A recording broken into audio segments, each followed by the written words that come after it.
Disruption is coming to the one thing we already thought was perfect: pizza.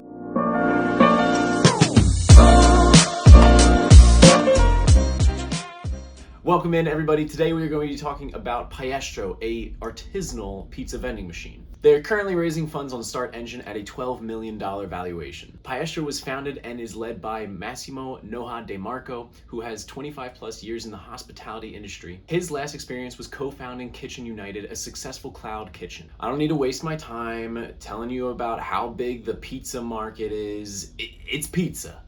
Okay, fine. Pizza is a $48 billion industry in North America alone.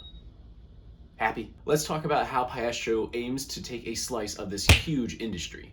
Piestro is aiming to create a standalone machine that can create a pizza in under 3 minutes. The average size store for a pizza shop that does carry out and delivery is anywhere between 1,200 and 1,500 square feet. Piestro is only 40 square feet. This is just 3% of the typical space needed to open up a pizza shop. It also only requires one part-time employee to refill and clean the machine. Piestro maintains an edge in cost.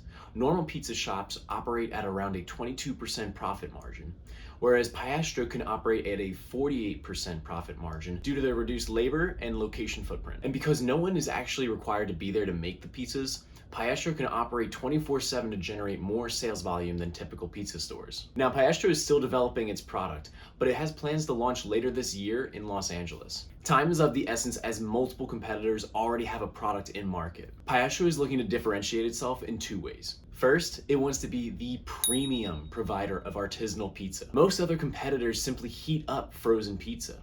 Piestro makes their pies fresh. And this is probably why they're a little bit later to market than their competitors, because there are so many more intricacies involved in making a fresh pizza from scratch. Second, Piestro is leaning into the growing demand for experiential. It's the only machine that has a glass window so you can watch your pizza's creation take place. It has a fun theatrical element to it, whereas Piestro's competitors don't show the process. In terms of locations, Piestro lists malls, food courts, college campuses, and office complexes as prime locations for its machine. Now, of that list, college campuses and malls seem like the best fit for Piestro. College campuses probably don't want the unhealthy image of serving frozen pizza on campus. However, freshly made artisanal pizza might be a much easier sell.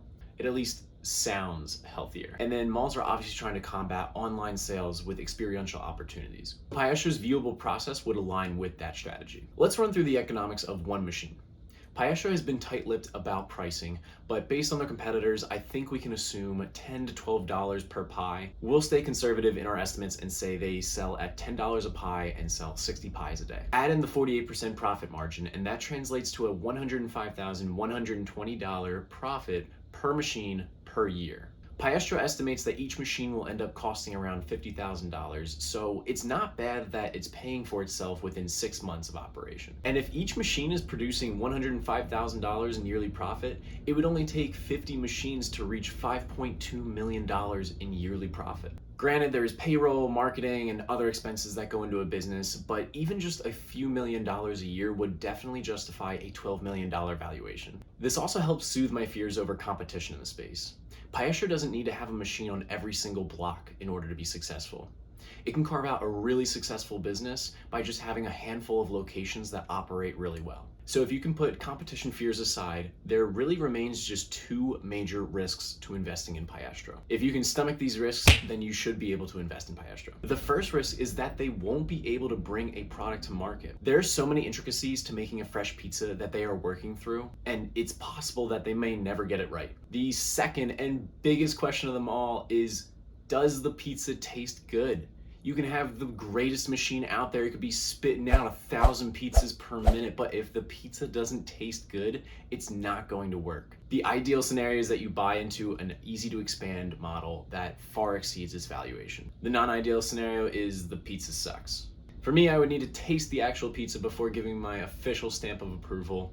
But let me know in the comments what you think. As always, please support this new and growing channel by liking this video and subscribing so that you can stay up to date with all the latest research in equity crowdfunding.